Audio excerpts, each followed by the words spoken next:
Well, that's the unconfirmed rumor that's very widespread inside Korea. And of course, we've had a presence in that country now for 70 years. And we certainly have a very large and effective intelligence network on the peninsula. So what happened could not have been a secret in Washington.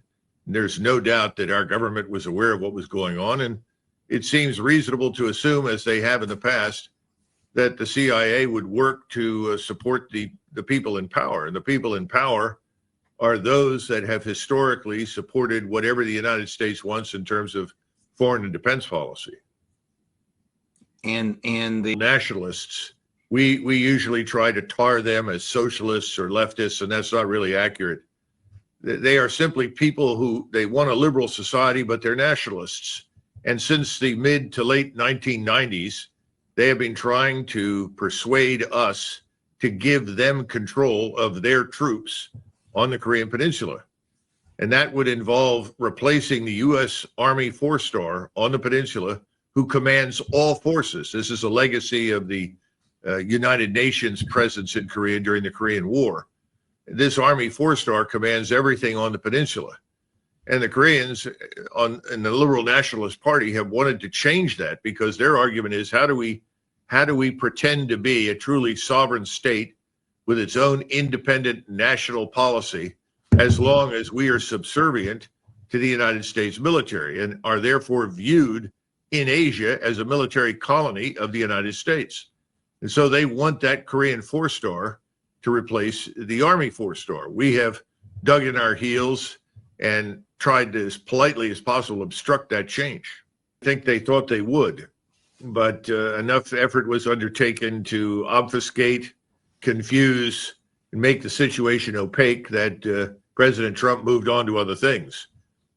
Remember, the South Korean president is one of those individuals who plays a major role in terms of working with Beijing as well as with Tokyo, right, and ultimately also with North Korea. He had a role to play in this effort that we had underway to denuclearize the Korean Peninsula. And you'll remember that Messrs. Bolton and Pompeo were instrumental at the last minute in persuading Donald Trump not to sign the denuclearization agreement, because that would lead inevitably over a 5-year period to reductions in the U.S. military presence and ultimately our departure from the peninsula.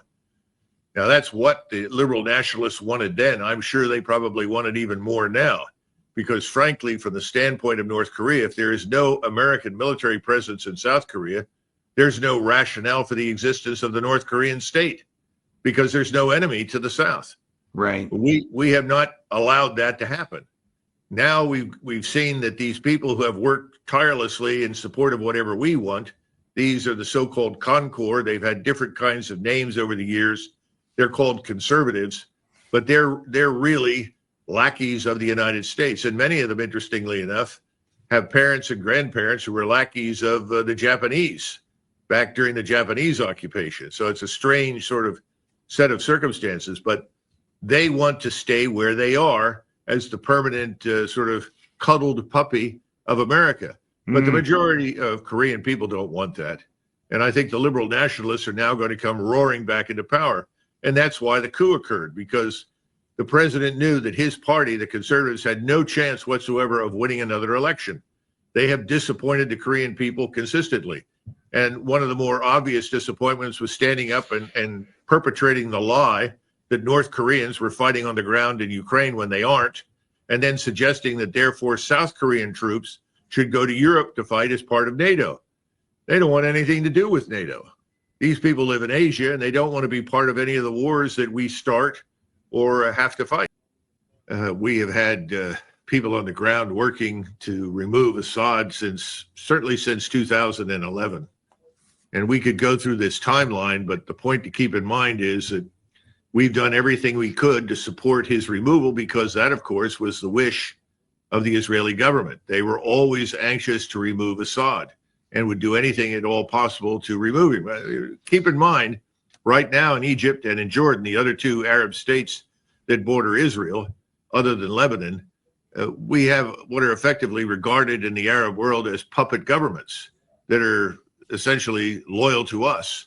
we buy them. In fact, this morning I discovered that a $900 million check from the U.S. Treasury just arrived this morning in Jordan.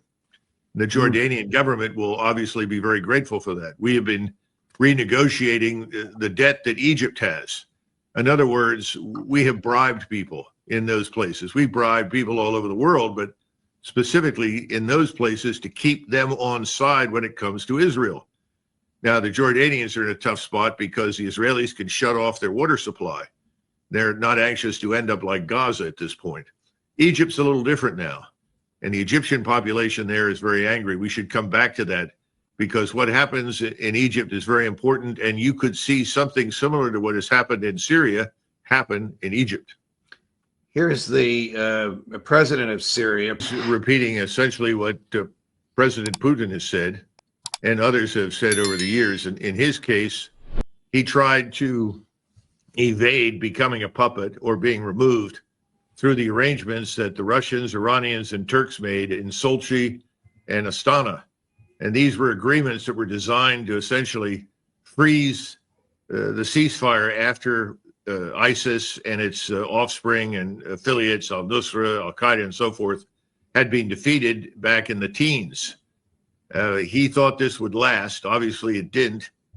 It was never a perfect outcome because there was a Kurdish state emerging in the northeast of Syria, and the Turks had moved into and occupied a portion of northern Syria and then created, under Erdogan, this enclave of radical Islamists, essentially the survivors of ISIS, and nurtured them over the years and prepared them for what they're doing now. We've also done the same thing in the enclave that we control over on the border with Iraq. We've repurposed many of the same people, roughly 11,000 of them. And about 17, 18,000 more were under Erdogan. And of course, Mossad was involved with the CIA and MI6 in the equipping and training. But the principal job of coaching the Islamists collectively in how to do it and where to go and what to do is really President Erdogan. I think he's terribly worried about the bounty at this point because obviously we are his allies. Right. We are 100% aligned with them. And what you're seeing, and this is where we really ought to spend some time, people need to understand that we're watching something that we have not seen yet in the 21st century. We've seen it in the 20th century and earlier in European history, which is a formal partition of a third country by at least two other partners, maybe more, and that's Syria. It has an uncanny resemblance to the partitions of Poland in 1795 and the partitions of Poland later on again in 1939. Between 1795 and 1939, in both cases, the Polish state vanished and only came back later as a consequence of new powers emerging and demands made by the new winners of the Second World War. What we see in Syria is something similar. And we already know that the Israelis have forces on the outskirts of Damascus. And we know from the map that President Netanyahu held up in front of the UN when he spoke to it, showed effectively his Greater Israel plan. And the Greater Israel document includes the lower half of Syria, much of Jordan, and reaches all the way over into Egypt as well as most of Lebanon. And this is very real now. 2 weeks ago, 3 weeks ago, when things were going very, very badly in southern Lebanon as well as in Gaza, people lost sight of this. But this has been cooking for some time. We have ultimately had a great deal to do with organizing this. And of course, Mr. Erdogan has made no secret of his Ottoman aspirations or ambitions. He's got maps floating around on Turkish television that show Greece and Bulgaria as part of Turkey, along with most of the Caucasus, parts of northern Iran, and most of Syria and most of northern Iraq. So these are two states with two leaders right now, Netanyahu and Erdogan, who are determined to realize their dreams. And we have simply said, go for it.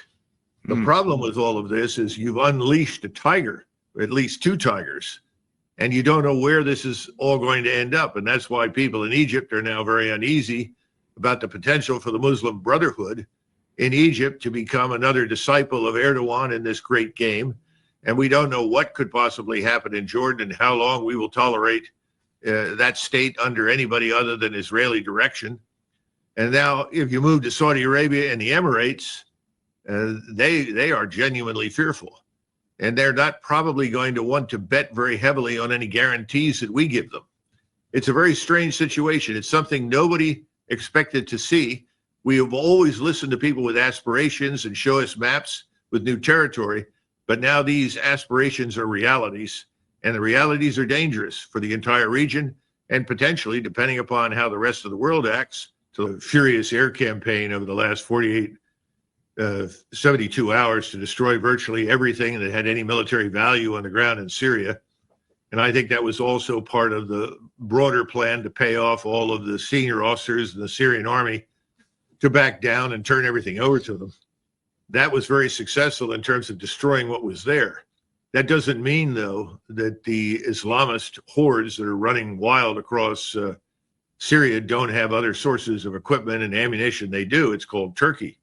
And the Turkish military is moving cautiously behind them. The Turkish military intelligence officers are forward. They're seeing what's happening. They're reporting. And again, Erdogan is coaching.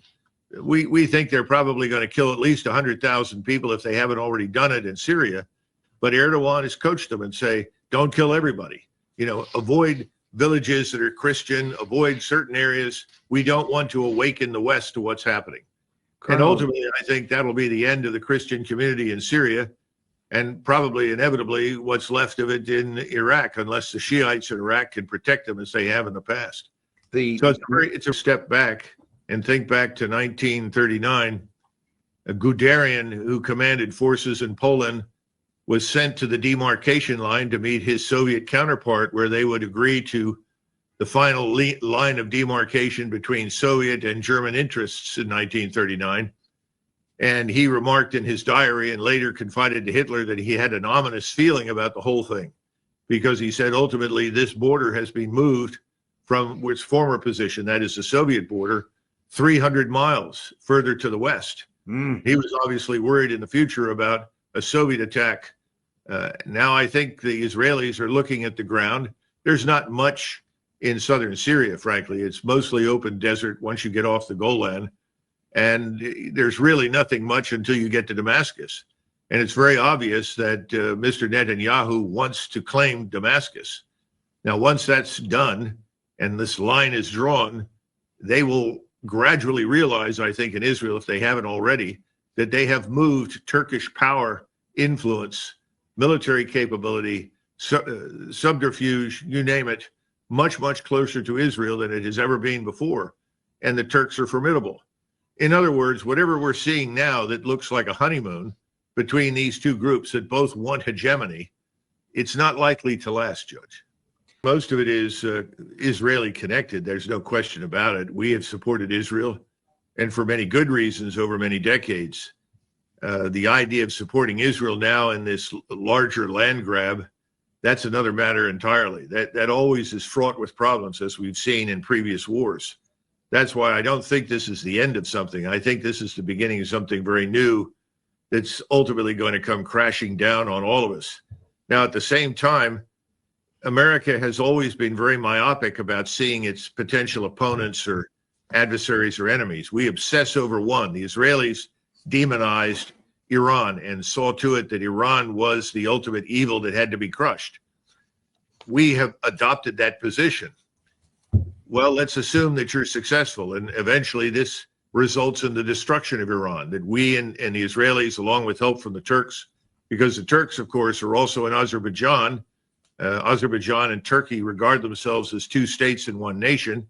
Azerbaijan borders Iran and has provided the Israelis with platforms, with support, with airfields from which they can strike Iran. And of course, the Israelis have conferred enormous advantages militarily with drones and other equipment on the Turks in Azerbaijan, who are trying to drive out what remains of Armenia from the Caucasus. I think we're going to see that play out too in the near future. That'll be a second front for Iran, and God knows what will happen to the Armenians in the Caucasus. But the point is that we're so focused on the destruction of Iran as the principal problem. And that's something I've never signed up for and don't agree with. It doesn't matter what I think or you think. We see that very, very myopically to the point where we don't look at the peripheral consequences, the collateral damage, just as we were anxious to destroy Germany and Japan until there was nothing left during the Second World War, woke up and discovered that we had consigned half of the world to communism, half of Europe and most of Asia. There was no thinking about the consequences of empowering Soviet military strength, which we did. And without us, the Soviets would have had an enormously difficult time prevailing against the Germans. So we don't think about those things. We're so busy focusing in one direction that the consequences that are there are simply ignored. And I think what's happening right now is there will be great consequences strategically in the region. And by the way, remember, this is not something that the Russians signed up for, but the Russians have never regarded their position in the Middle East, especially in Syria, as the vital strategic outpost for Russian influence. It isn't. There are other places that they can go and other places where they will be welcomed. So they're not going to fight to the bitter end for a place like Syria. They did everything they could, but clearly Assad was unable to reform, reorganize anything. He didn't have much money. We'd starved him of that. We'd, once again, it's bully, sanction, and bomb. We've done plenty of that. So his fate was sealed once it became clear that Erdogan was willing to work closely with Israel, because Erdogan has his own agenda. And again, this is the problem. You empower an alliance like this, the Israeli-Turkish de facto alliance for hegemony in the region, right? And you end up with problems, with serious problems over which you have no control anymore.